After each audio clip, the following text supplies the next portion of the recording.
Good. Okay. Yeah, so last time I defined shards, which were these like polyhedral cones that you get by breaking your hyperplanes in the hyperplane arrangement H into these pieces.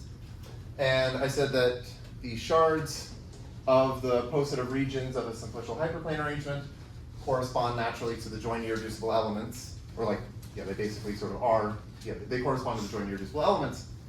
And I think there are a lot of things that I could say about shards. So there's like a topological way of thinking about them, and then there are people who have defined these things called shard polytopes, and there are these things called shard modules. So there are a lot of things to say about shards, but I think I probably will just say a couple more things, and then probably later today I will go into talking more about Coxeter groups and geometric ways of thinking about Coxeter groups now that we're talking about hyperplane arrangements.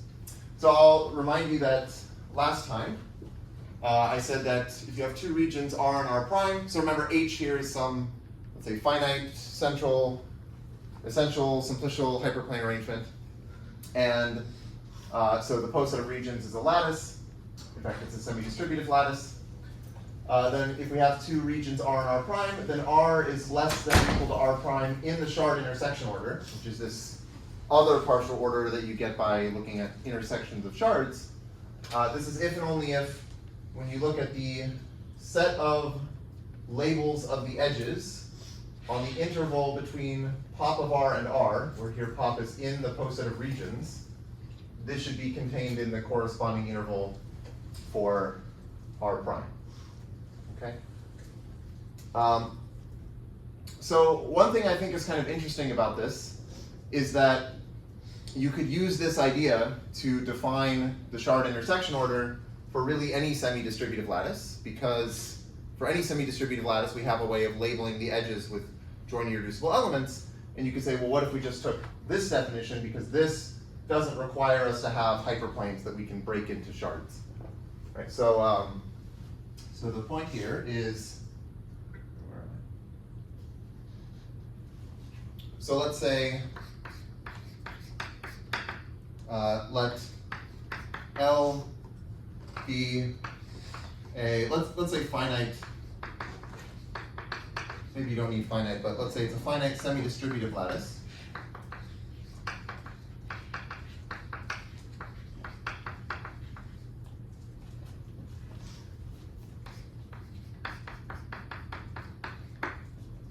And we can define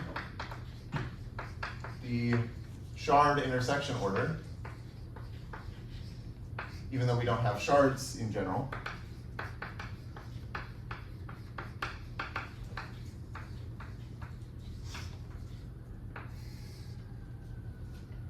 On L to be this partial order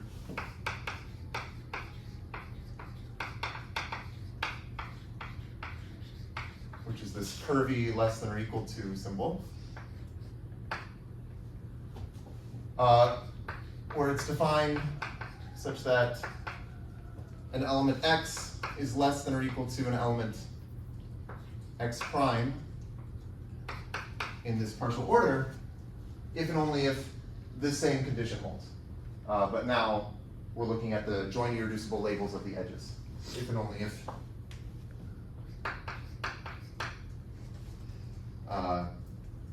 the set of labels of the edges in the interval from pop of x to x in the lattice L is contained in the same, or contained in the label set with x prime.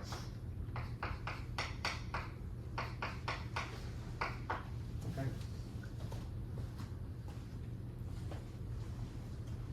So for the most part, I think this is relatively unexplored. I don't know how much people have looked into this, but I will say one open question. So open question.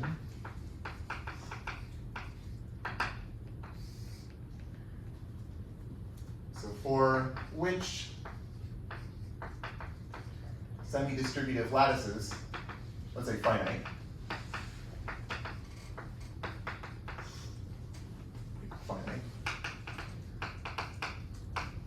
lattices L, is it the case that this shard intersection order is also a lattice? That the shard intersection order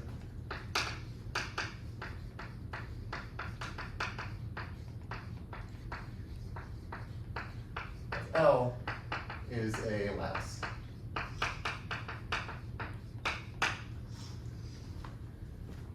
So in the case when L is the positive regions of a simplicial hyperplane arrangement, we saw that it is a lattice.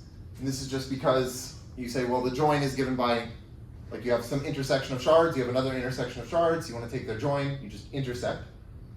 So we know how to form joins, and then there's a minimum element, so it's a lattice. But in general, you don't have this geometric interpretation where you can just intersect things. So it's not obvious that this should be a lattice.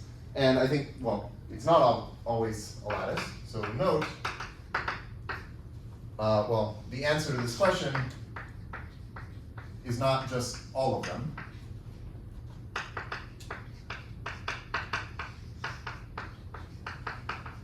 And so I'll give an example where it's not a lattice, which I guess you can just trust me. Here L is this lattice that I wrote down. Okay, and there's this.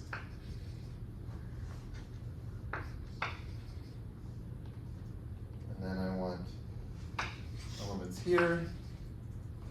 And I think I want this and this and this, this. That looks good, and then there's a bottom.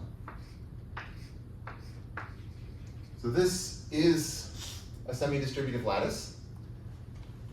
And if you compute the shard intersection order of this, you get this thing, which is just not a lattice. So I want 4 things here.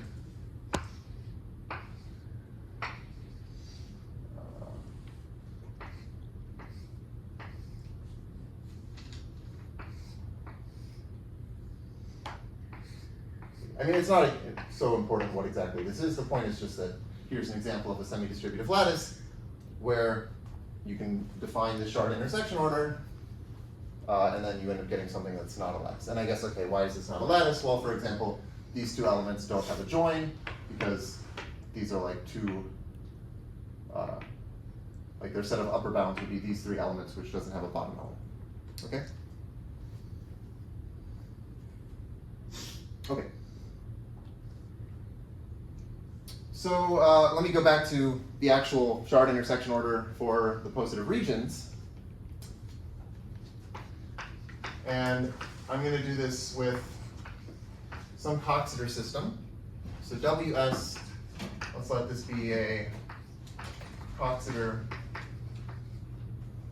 finite Coxeter system.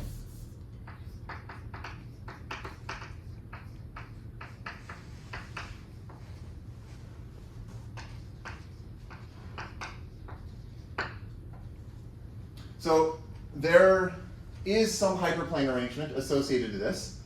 So if you think of the symmetric group, we saw that there's a close connection between the symmetric group and the braid arrangement, because the regions of the braid arrangement correspond to permutations, and like the positive regions ends up being the weak order for the symmetric group.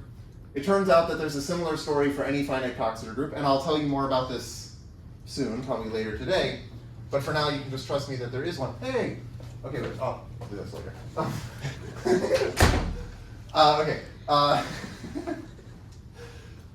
Okay, so yeah, there is a hyperplane arrangement that I will call H sub W. So remember, the braid arrangement I was saying is H sub Sn. So here, W is just some Coxeter group, and this is like a generalization of the braid arrangement. And I'll just say, okay, this is to be defined later. Or soon, I guess, to be defined soon. And it is such that if you take the Posets regions of this hyperplane arrangement, well, you have to fix a base region, but it doesn't really matter which base region you choose. But this Poset of regions is isomorphic to the weak order on W.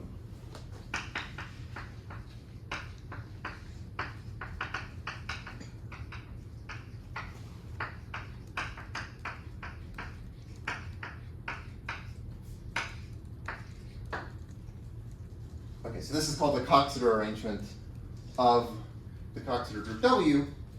But if you want, right, for now, you can just think of this in terms of the symmetric group. And so now I want to let C be a Coxeter element of this group. Be a Coxeter element.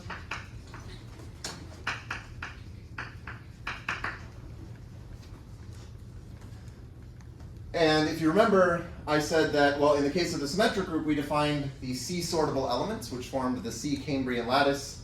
I defined them in this sort of weird combinatorial way, but then I also alluded to the fact that there's maybe a better way to define them that works for any finite Coxeter group. So I'll just sort of say that, recall that there's some way of defining these C sortable elements.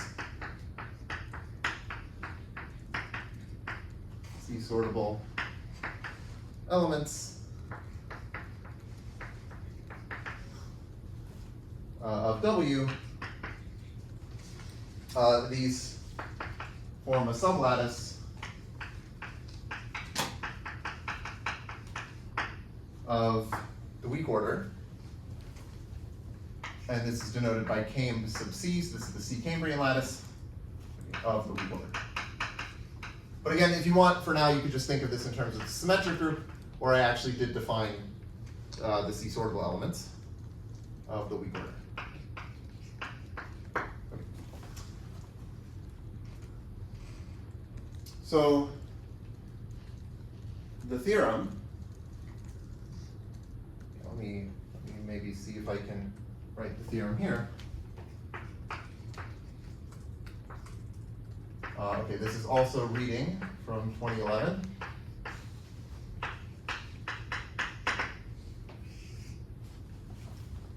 He found that the set of C sortable elements, so we take the set of C sortable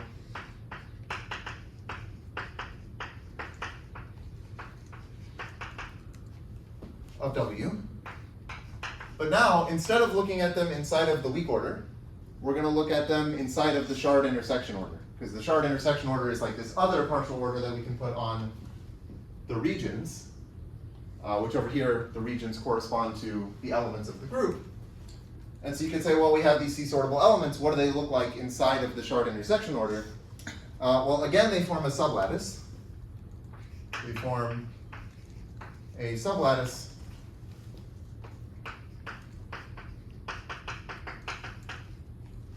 of the shard intersection order of this hyperplane arrangement H sub W, and it's isomorphic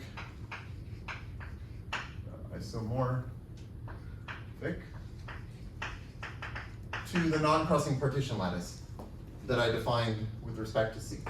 This is what I was calling capital NC of W, comma C, which, if you remember, this is, we define the absolute order, which is this thing defined by the reflection length. And this was the interval between the identity element and C inside of the absolute order. And in the case of the symmetric group, we said that, well, actually this is isomorphic to the combinatorially defined non-crossing partition lattice that you just get by looking at set partitions that are non-crossing. And so you can also recover the non-crossing partition lattice by looking at this shard intersection order and picking out the C sortable elements. So I guess let me just write out the analogy here. So it's like, here's the analogy.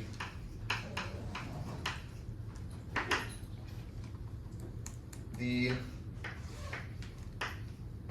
C Cambrian lattice is to the weak order, which maybe I'll call weak of W as the non-crossing partition lattice is to the shard intersection order of H W.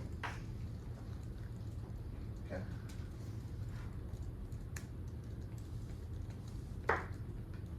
So let me do an example of this. Just a very simple example with S3. Okay. And let's take C to just be this Coxeter element S1, S2, which as a cycle is what sends 1 to 2, 2 to 3, 3 back to 1. So let me draw here, let me do it this way.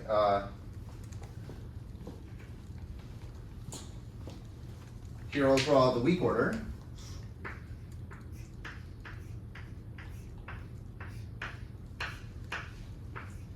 Okay, so this will be 1, 2, 3, and 2, 1, 3, and 2, 3, 1, 3, 2, 1, 3, 1, 2, 1, 3, 2, okay? So this is, okay, which weak order is this? This is the right weak order, okay? So this is weak of S3. But now in yellow, I'm going to draw, well, the C Cambrian lattice, which is actually just the third Tamari lattice, because remember, for this particular choice of C, where it's just S1, S2, da da da, Sn minus 1, then this Cambrian lattice is actually just the Tamari lattice. So for that, we look at the 3, 1, 2 avoiding permutation. So that's everything except for 3, 1, 2. So that would be like this. Okay, so it's like this little pentagon inside of the weak order. And then on the other hand, we have the shard intersection order over here. And I sort of mentioned last time that whenever you have a rank 2 hyperplane arrangement, so just a bunch of lines through the origin in R2, the shard intersection order basically looks like a bottom element, a top element, and then like a bunch of middle elements.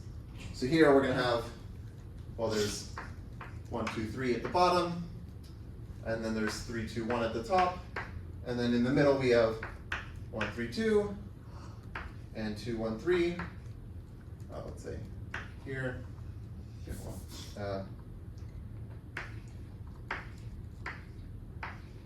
this is 1, 3, 2, and 2, 1, 3, and 2, 3, 1, and 3, 1, 2. And if I just pick out the C sortable elements, so the 3, 1, 2 avoiding permutations, well, okay, sorry, I should say this is the shard intersection order. And then if I pick out the 3, 1, 2 avoiders, I get this.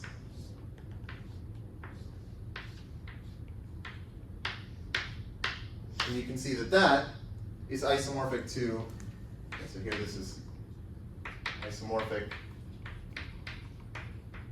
to the non-crossing partition lattice that I can just draw in terms of these arch diagrams. So this would be like the set partition that has like 1, 2, and 3 in separate blocks.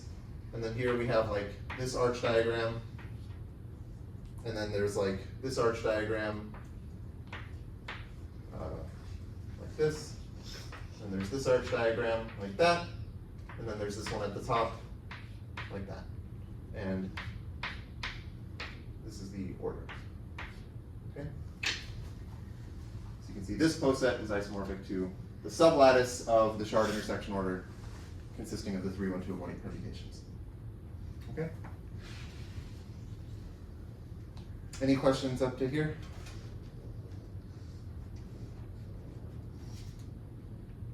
Okay.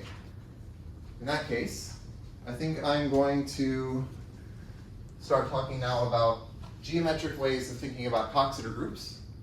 So we have hyperplane arrangements that we've been discussing, and I've already given you a sort of geometric way of thinking about the symmetric group in terms of the braid arrangement, and we're going to generalize this to other Coxeter groups.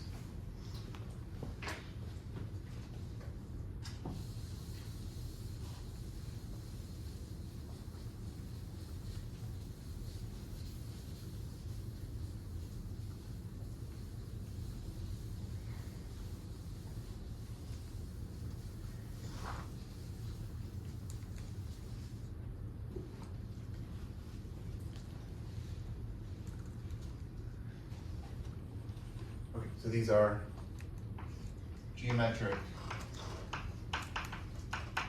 representations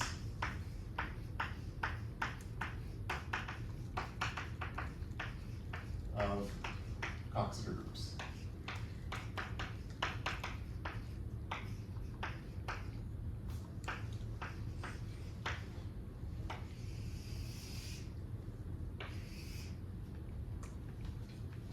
Okay, so as before, let WS be a Coxeter system. And I'm not going to assume that it's finite now. It could just be, it's any Coxeter system.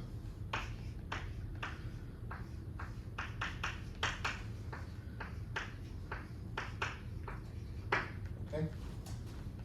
And I'm going to construct this vector space. So let V be a vector space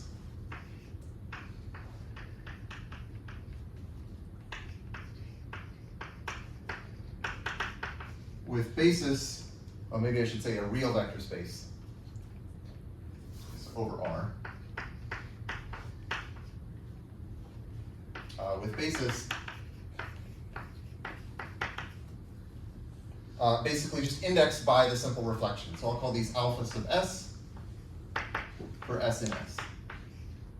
So for every simple reflection, I'm going to get some basis element, and I just look at like formal linear combinations of these alphas. Okay, now I want to define a bilinear form on this space. So define a bilinear form which I'll denote by this sort of parentheses with a bar. This is on V, and I'll define this by letting alpha sub S bar alpha sub S prime equal the negative of the cosine of pi over this number m of S comma S prime that I mentioned when we were defining Coxeter groups. So if you remember, the definition of this Coxeter system is that we have these simple reflections. Actually, maybe I'll just remind you of what the presentation looks like. So just remember, W is generated by S, and then there are these relations saying that S times S prime to the power of some number m of S comma S prime is the identity for all S and S prime in S. And so we have these special numbers that are being used to define the Coxeter group, and they're also showing up here now defining this bilinear form. Okay. So if I take some, oh, I should say, okay, well, this is defining the bilinear form on these basis vectors, but then you extend by linearity, right? If you want to define the bilinear form, it just suffices to define it on a basis. So if I take some simple reflection S, for S and S, I'm going to define a map sigma sub S from V to V. And this will be defined by saying that sigma sub S of a vector beta should be beta minus 2, and then this bilinear form applied to alpha S and beta times alpha S. Okay, so it's a little weird, but this is some map, right? So like here, this is just some number. We can multiply it by alpha S, which is a vector in our space. So then we have beta minus 2 times this vector. Okay, so the claim is that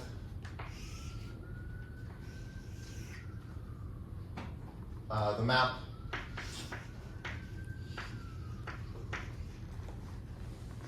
that sends S to sigma S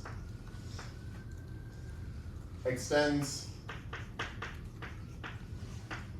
to a faithful representation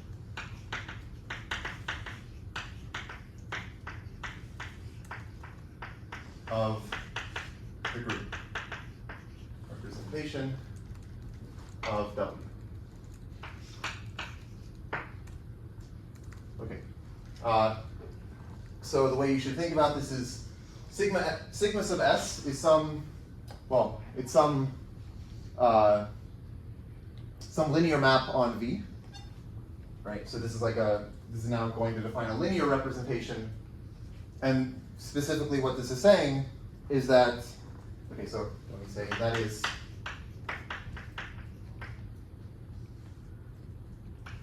if I take some W in my Coxeter group, then I can write it as a product of simple reflections. Let's say SI1 dot SIR.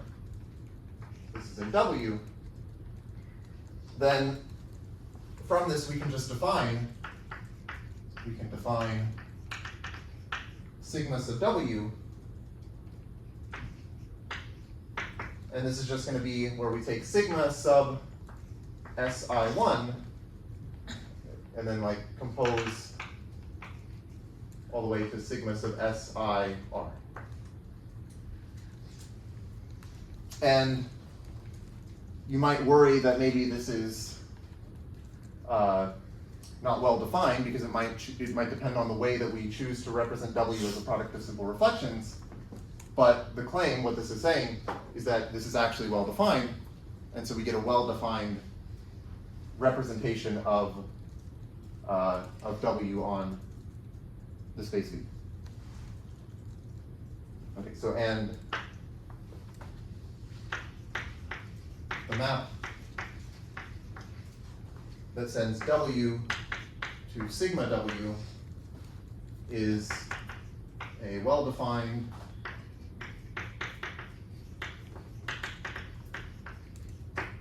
and it's injective, it's a well-defined injective group homomorphism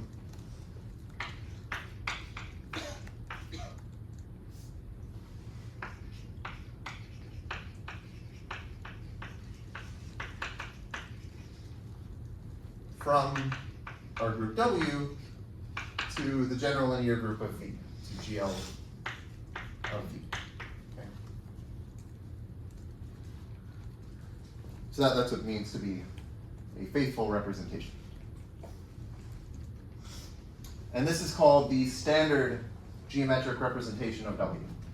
So this is the standard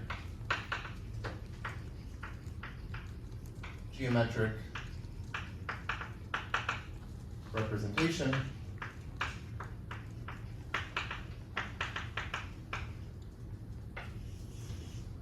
of W.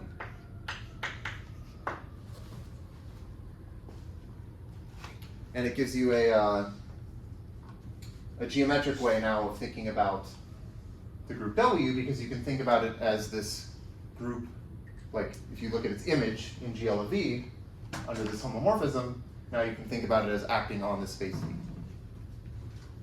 Okay, let me give an example.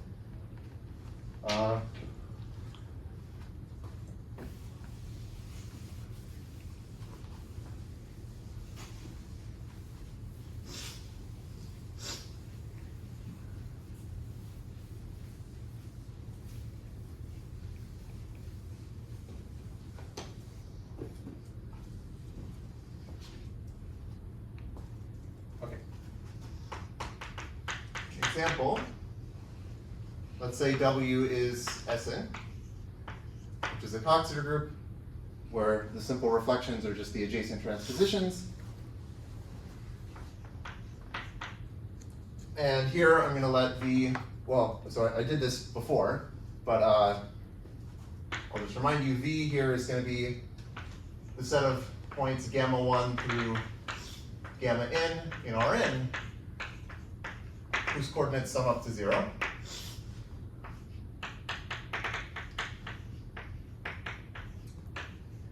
Okay. And let's write EI for the standard, the ith standard basis vector in Rn. So EI is just, well, it's got a bunch of zeros, and it has a 1 in position I, and then a a bunch of other zeros. And I'm going to let my alpha sub SI, so here SI is my simple transposition, and actually for simplicity let's call this alpha I, and this will be EI minus EI plus 1. Okay. So my vector space V is spanned by these alphas, right? You can see this is like there are n minus 1 of these. They form a basis for this n minus 1 dimensional space V. So it agrees with what I was writing over there. And I guess I should also point out that this is obviously in V because like EI minus EI plus 1, the coordinates sum up to 0.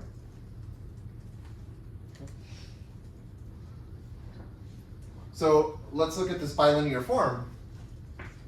If I want to compute alpha I bar alpha I, okay, what do I do here? I say this should be negative cosine of pi over m of SI. So that's SI. But if you remember, like for any Coxeter group, if I take m of s comma s for a simple reflection s, this is just 1. This is always 1. So here I'm just taking negative cosine of pi over 1. Cosine of pi is just negative 1, so this whole thing is just 1. Okay? Because this here is 1. Okay, let's also do the bilinear form alpha I bar alpha I plus or minus 1. Could be plus 1 or minus 1, it doesn't really matter. This is going to be negative cosine of pi over, well, okay, again, we're taking m of now SI with SI plus 1, or SI minus 1. And if you remember, this m number is 3 for the symmetric group. When, like m of two adjacent simple transpositions is 3. So here I'm getting a 3. And then this ends up being, well, cosine of pi over 3 is a half. So this is negative 1/2.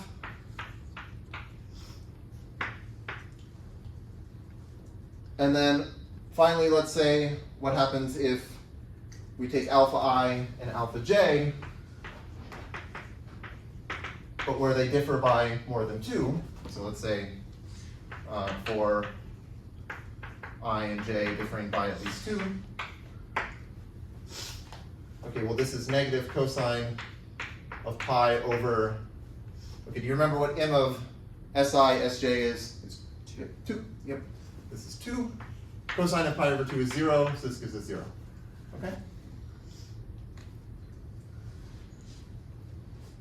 Okay, so now we have these bilinear forms worked out for the basis, so we can see what this sort of mysterious sigma thing is doing. So let's say I want to compute what sigma sub SI does to the basis vector alpha I. Well, if I just use this formula, I say this is supposed to be alpha I minus 2. Then I take the bilinear form of, well, okay, I'll just write it. It's 2 bilinear form of alpha I for this, but with alpha I. Okay? And then times alpha I. And this bilinear form is 1, so I'm just getting alpha I minus 2 alpha I, so that's negative alpha I. I should say the spoiler here is that we want to think of sigma sub SI as sort of reflecting through the hyperplane orthogonal to alpha I. Right, so it's like we have, here's our alpha I, and there's some hyperplane orthogonal to it. This is supposed to be like reflecting through that hyperplane, so it makes sense that it should send alpha I to negative alpha I. But then, okay, let's see what it does to the other things. So let's say I take sigma SI, and I want to apply it to alpha I plus or minus 1. Okay, or actually, okay, let's do plus 1 first. Alpha sub I plus 1. this is going to be alpha sub I plus 1 minus 2, and then I take this bilinear form for alpha sub I, because I want to do the SI, but then with alpha I plus 1. And then that's times alpha I, right? Times alpha I. And now here, this is negative a half. So minus 2 times negative a half, that's plus 1. So this is going to be alpha I minus 1, or sorry, alpha I plus 1 plus alpha I. Or I'll write it this way.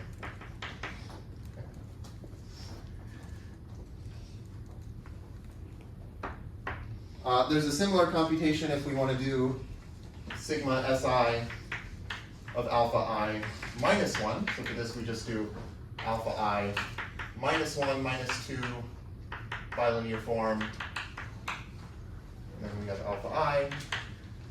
And again, this is just going to give us alpha I minus 1 plus alpha I.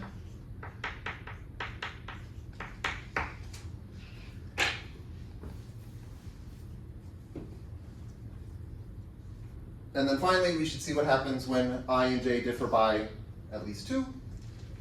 So for I and j differing by at least 2,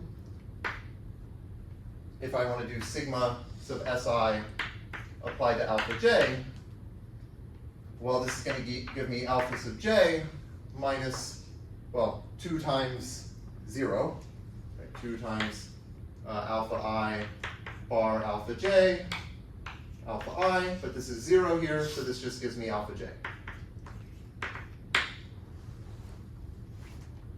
So what's actually happening here is that when I and j differ by at least 2, alpha j is inside of the hyperplane that's orthogonal to alpha I. Like these are, I mean, yeah, they're orthogonal, right? Like if you think about them in terms of these vectors, if you take the dot product of ei minus ei plus 1 with ej minus ej plus 1, and if I and j are far apart, this dot product is just 0. So these are orthogonal, and that's why when you do this reflection applied to this alpha j, you're going to fix alpha j because it's in this hyperplane consisting of things orthogonal to alpha I. Okay.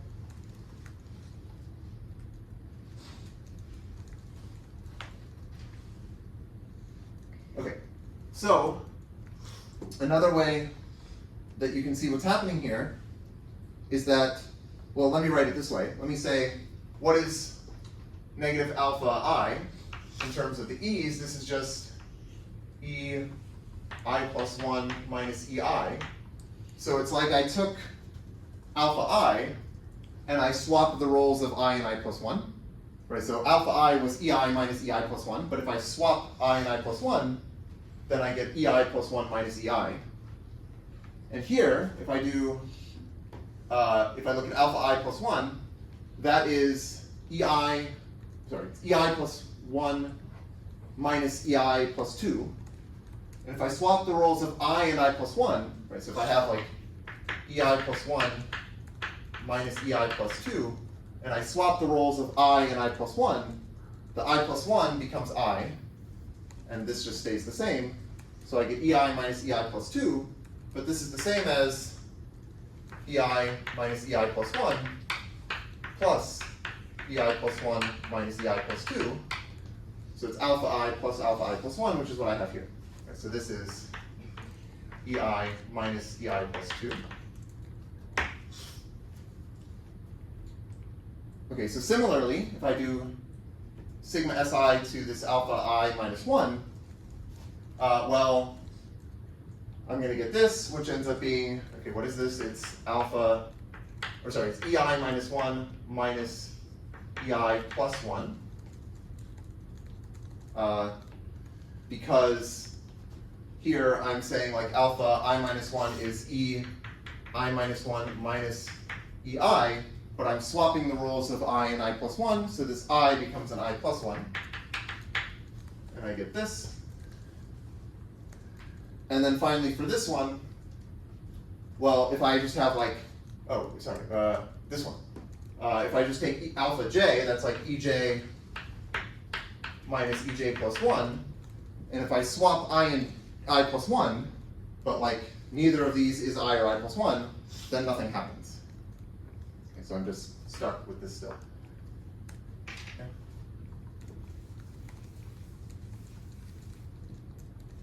So really what's going on here is when you apply sigma si, you're just permuting the coordinates in this space V.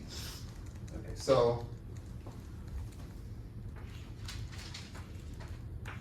if, let's say, beta is, let's write beta 1 through beta n, and this is some vector in V, then if I apply sigma si to it, so sigma si applied to beta is just what I get by swapping the roles of I, like I swap EI into EI plus 1.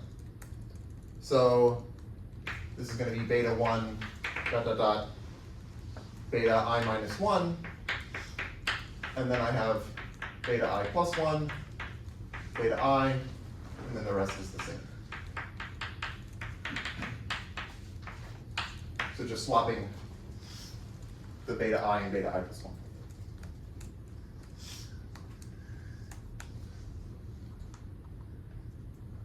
And if you think about this in terms of the braid arrangement, so really we're just reflecting through the hyperplane that I was calling H sub I plus 1. Right, so H sub I plus 1 was the hyperplane consisting of things where the ith and I plus first coordinates were the same. And if you reflect through that hyperplane, that's exactly what this is doing. Okay, so in general, well, you could just extend these sigmas, and you get a representation of Sn, like I was saying before. So in general, if I want to apply sigma sub w, where w is just some permutation, and I apply this to beta, this is going to end up being beta sub w inverse of 1. Right, so think of w as an element of this metric group, so it's a permutation. And then this goes to beta sub w inverse of n. And you can sort of check why you need to have inverses there. Okay? And so I guess in particular, maybe I'll mention, if you apply sigma sub w to the basis vector alpha I, this will be E sub w of I minus E sub w of I plus 1. And maybe it's a bit confusing that I have like inverses here but not there, but I think this is the correct thing. Okay. So maybe I'll just, I'll put a piece of notation here. Let me do it in yellow because the yellow looks better. So I will often write W instead of sigma sub W. So all I'm saying is I'm thinking of my group acting on the space V. So it's typical to write like W beta if I want to think of W acting on the vector beta instead of like sigma sub W of beta. It's the same thing, but this is kind of just a standard sort of shorthand. Okay? Okay, let me do another example, this time with a dihedral group.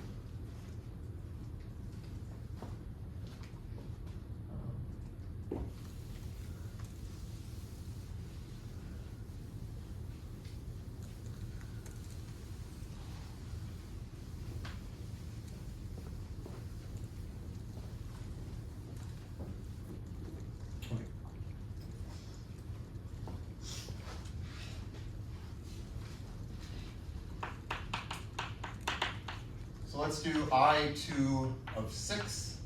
So this is the dihedral group of order 12. If you remember, the Coxeter graph looks like this. Okay, so what does what do our vectors look like? Well, here's the way that we're going to want to draw this. It ends up being, oh, maybe 6 was a big number. Okay, let's try this.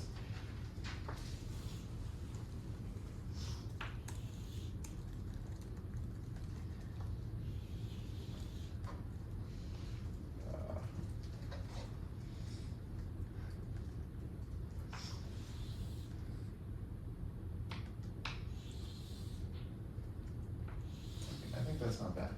Okay, so the point is actually, this is the origin, and these are some vectors.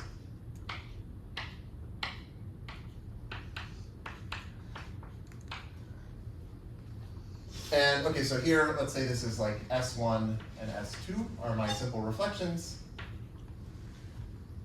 Then this, let's say this vector here is my alpha S1. And then this vector will be alpha S2. Okay, so it turns out that this is sort of the correct way to assign which one is alpha S1 and alpha S2. But let me, okay, hold on. Let's do this computation. Okay, let's say, what if I do S1, and by this I mean sigma S1, and I apply it to the vector alpha S2. So what I want to do is say this is alpha S2 minus 2 times this bilinear form alpha S2 with alpha S1 times alpha S1. So we have to work out what is this bilinear form. Well, it's, okay, so this is, I'll just write it in terms of the cosine. This is plus 2 cosine of pi over 6, because the m of S1, S2 here is 6, this number. So I get a 6 here. And then I have to do times alpha S1. Okay. So, let's see, what is this? Oh,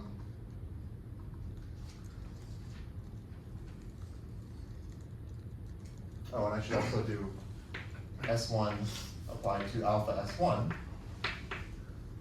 This is alpha S1 minus 2, well, okay, alpha S1, alpha S1, alpha S1, but this is just like negative, or this is just 1. This part is 1, so I just get negative alpha S1. Right, so maybe I'll just point out that, like, okay, hold on. Oh, I see what okay. So S1 alpha S2 is going to be this. Okay, so this is, because if I take, so I want to take alpha S2, which is this vector, and I want to add 2 cosine of pi over 6 times this vector. Well, the pi over 6 is like this angle. Okay, so I've drawn it, so like this angle here, use a different color. This angle here is pi over 6. Okay? So I guess if you imagine these vectors are all sort of the same length, which I didn't really draw them as the same length, but imagine that they are, then if you do alpha S2 plus 2 cosine of pi over 6 times this vector, you will get this one. Right? Does that make sense? It's like this, but then I have to add like this thing to get to there. Because I get, oh yeah, okay, so this is why it makes sense. If I do cosine of pi over 6 alpha S1, like the length of that is this,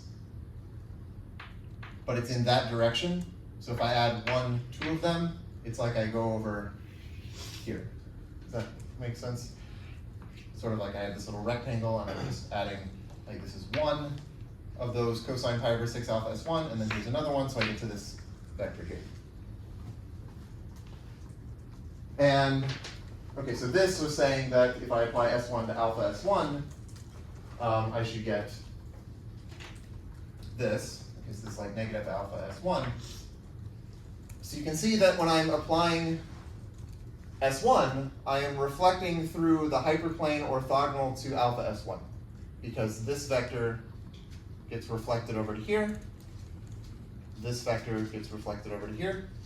So it really is like I'm reflecting across this hyperplane orthogonal to alpha S1. And then similarly, if I want to apply alpha S2, or sorry, if I want to apply S2, I reflect through the hyperplane orthogonal to alpha S2, which is like this vertical one. So if I want to apply S2 to this, I would reflect through this vertical thing, and I should get this, I think. Is that right? Yes. Right.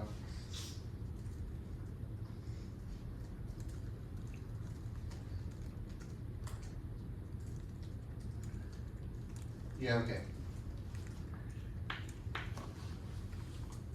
S2, S1, alpha S2.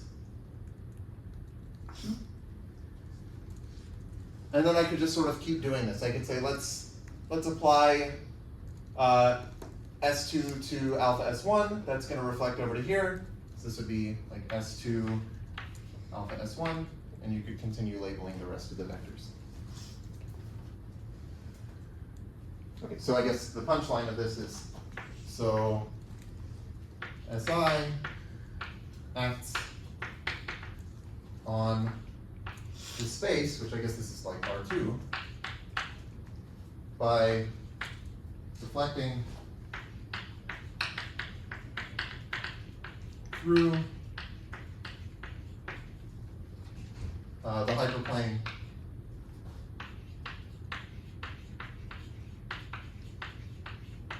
orthogonal to alpha SI.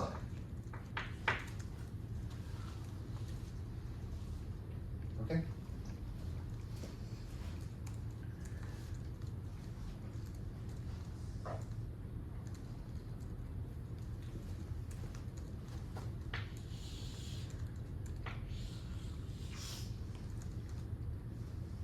Okay, so here is a, well, okay, maybe I'll erase this thing here.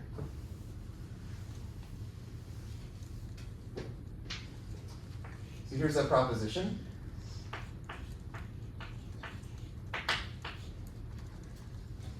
The action of W, right, so this is the geometric representation of W on V, preserves this bilinear form.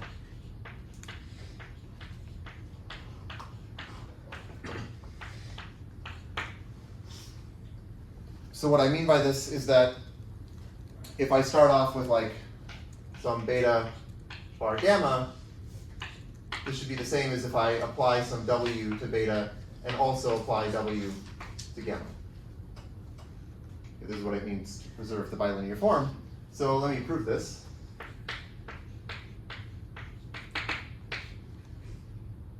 Okay, well, for beta and gamma in my space V and a simple reflection S, let me erase this. What I want to do is look at the bilinear form of S beta bar S gamma. And I want to show that this is actually the same as beta bar gamma. So to do this, I'll just use bilinearity and the definition of the action of S, which again, this is really like sigma sub S. So I say this should be, S beta is beta minus 2 bilinear form of alpha S with beta, alpha S, bar, and then the same thing with gamma, gamma minus 2 alpha S bar gamma alpha s. Okay. And now I'll just like use bilinearity to expand this. Okay, so what is that going to be? Well, the first term is going to be beta and gamma. So I just get beta bar gamma.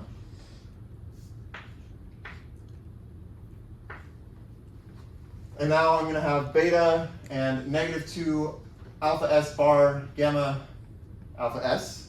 Okay, so what is that going to be? So -2 alpha s bar. Right, sorry. Yeah, let's do alpha s bar gamma. Coming from here. And then beta bar alpha s. And so this is what we get from taking this term with this part. And then I also want to do this term with this gamma. And so for that, I'll get -2 alpha s bar beta and alpha s bar gamma.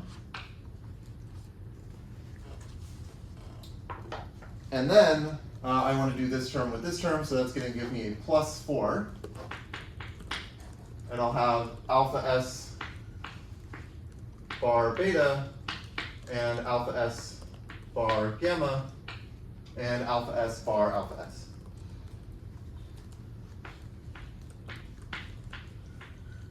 Okay.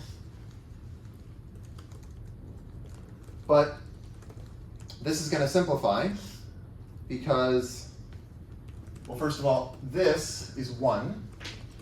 Okay, so this right here is just 1 because, well, this is like what I wrote, right? It's the same reason for when I computed this here, right? It's a negative cosine of pi over 1, so that's just 1. And then I use the fact that the bilinear form is symmetric, which maybe I didn't mention, but it's sort of obvious from the fact that, like in the Coxeter group, right, we have this sort of convention that like m of s s prime is m of s prime s. And this symmetry implies that when you compute this bilinear form for the alphas, it's symmetric. And so that means, like, in general, it's going to be symmetric. So here I can say, well, this alpha s bar beta is just the same as beta bar alpha s. And so if I just simplify, this is like -2 alpha s bar gamma beta bar alpha s. This is -2 beta bar alpha s bar gamma, so it's the same thing, but then I have like +4, and then it's the same thing again. So all of this stuff is going to cancel. I have -2 times this thing, -2 times the same thing, +4 times the same thing. So I just get this thing left.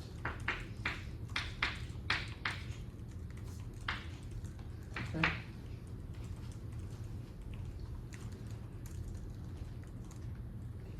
But now the point is that, well, I've checked that the action of a simple reflection preserves the bilinear form, but that implies that the entire action does, because whenever you apply sigma sub w, you're really just writing w as a product of simple reflections and then applying sigma sub the simple reflections and composing them. So if each one preserves the bilinear form, then the whole thing does. Okay.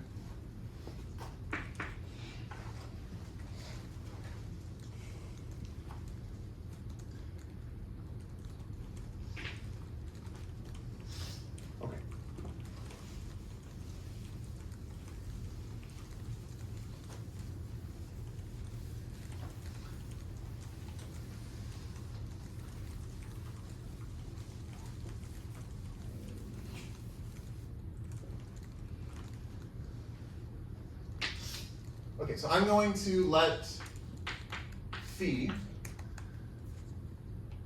be the set of all of these vectors of the form w applied to alpha s, where w is in w, and s is a simple reflection. And here again, this is like sigma sub w really, but it's just w acting on the vector. So I'm looking at the orbit of these basis vectors alpha sub s under the entire action of the group w. And this set V is called the root system of w. So phi is the root system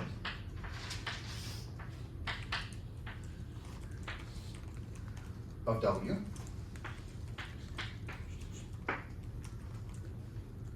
And the elements of it are called roots. And elements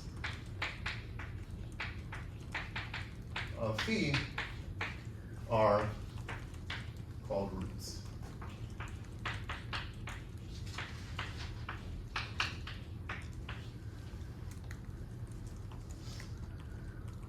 Oh, and I should also mention that these basis vectors that I started off with, so the vectors alpha sub s for s and s are called simple roots.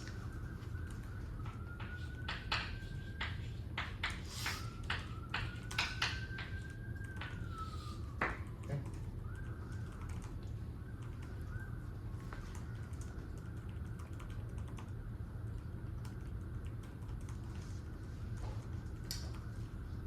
Okay, so I want to look into this root system because it's going to tell us things about the representation of W.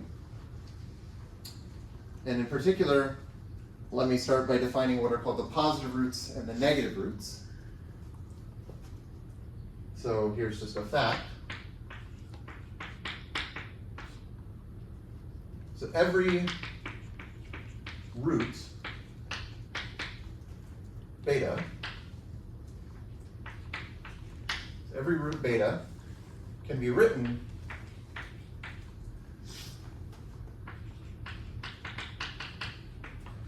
uniquely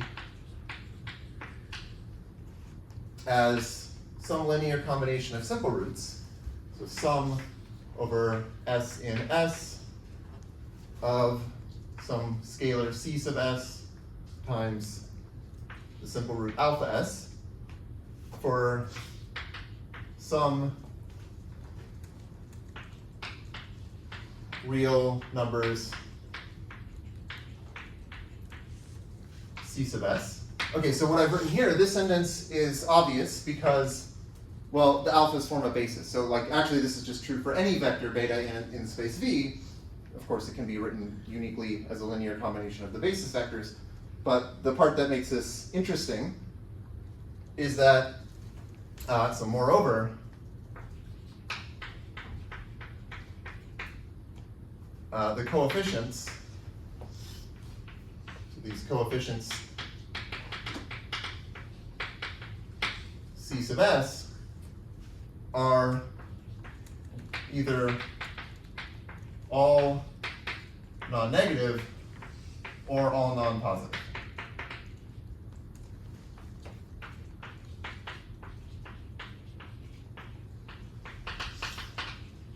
So like if I take any vector, or sorry, any root, if I take any root and I expand it as a linear combination of the simple roots, then all of the coefficients will have the same sign, except like with zeros allowed. Okay. So this allows us to talk about positive and negative roots. So a root is positive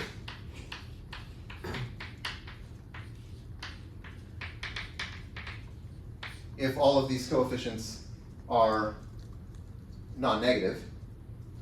So if it is in like the, let's say, the non-negative real span of the simple roots,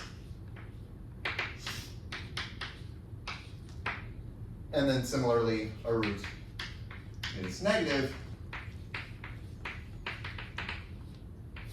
if it is in the non-positive real span of the simple roots, less than or equal to 0. alpha S, S in S. Okay?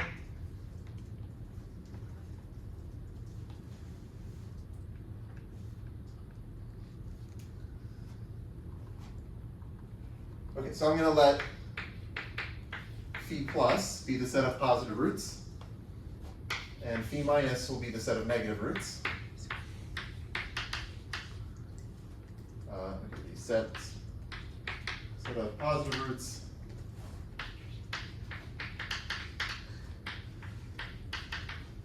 and the set of negative roots.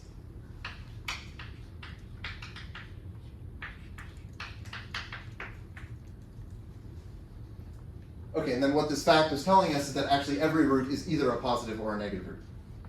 So then,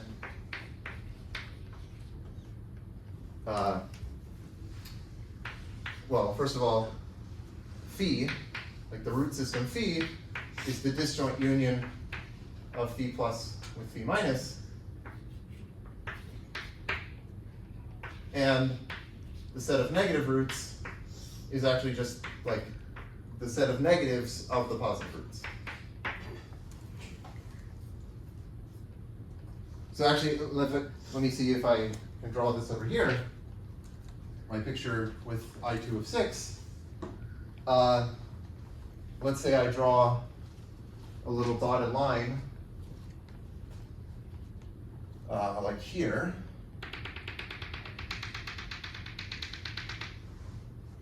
So I have this little yellow dotted line. And the roots on this side are the positive roots because they can be represented as non-negative linear combinations of alpha S1 and alpha S2. And then their negatives are just the negative roots, which are on this side. So on this side, we have the negative roots. And on this side, we have the positive roots.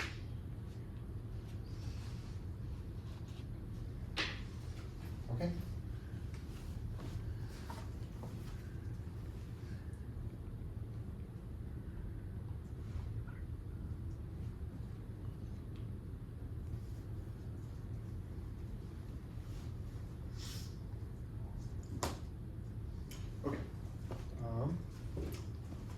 Maybe I won't erase this. Well, okay, this is fine.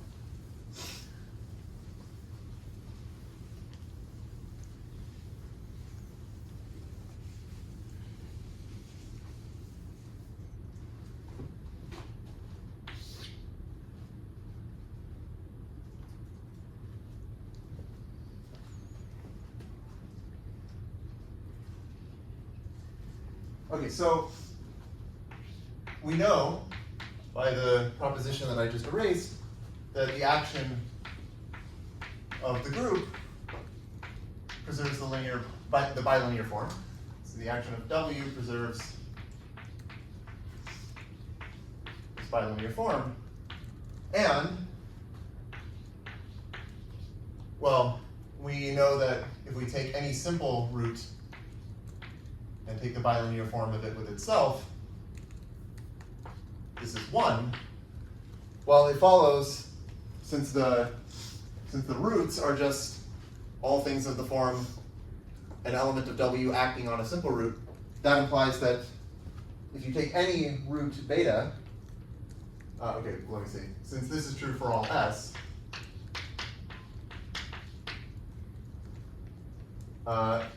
we have that the bilinear form of beta with itself is 1 for any root beta. So this is true for all beta and phi.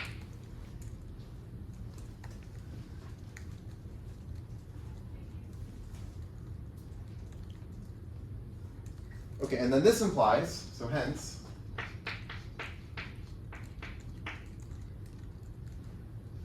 if you take, let me write this as R beta, so this is like the real span of just the vector beta, so it's like a line. And you intersect this with phi, well, this is just going to be plus or minus beta. So the point is that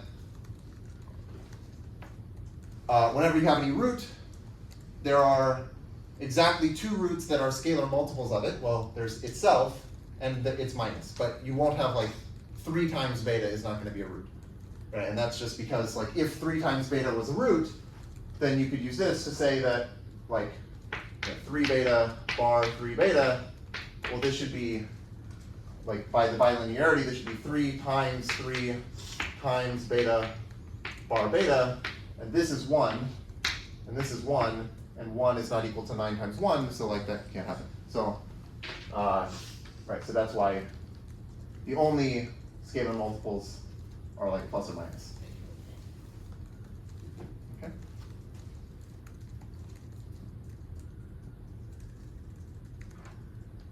How much time do I have? A few minutes. Cool. So, okay, we're also going to want to look at, so I guess, okay, I'm not actually doing anything with posets right now, but we are going to get to posets, but for now I'm sort of building up the theory that we're going to use to say things about posets using this geometric interpretation, but yeah, we sort of have to get through the discussion of the theory first. And I'm sort of going very quickly through it, but maybe I should mention that if you want a slower version of the things that I'm discussing here, well actually I have lectures online from my course from last fall, but also you can read, there's this book, Combinatorics of Coxeter Groups.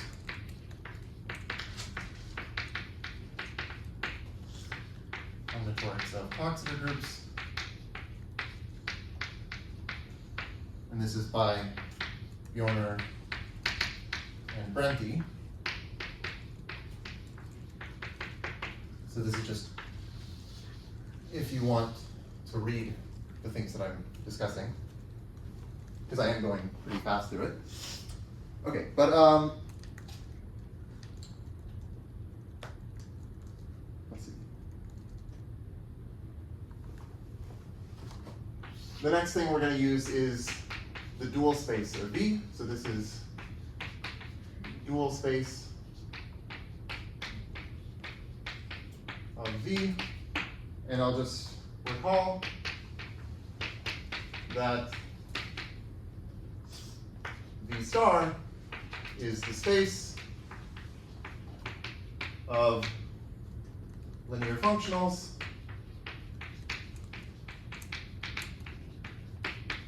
let's say P from V to R. And I'll just remind you that there is a natural pairing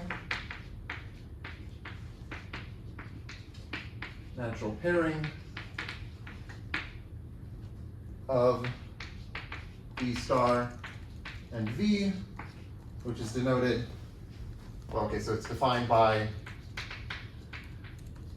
if I want to pair a linear functional P with a vector beta, I just apply P to beta. Okay.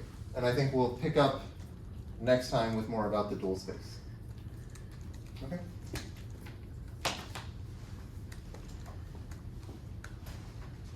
In this example, do we have any non-simple roots?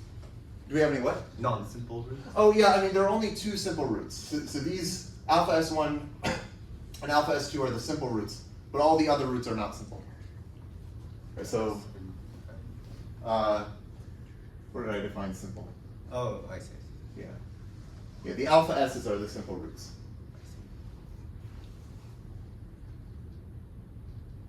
see. Oh, here.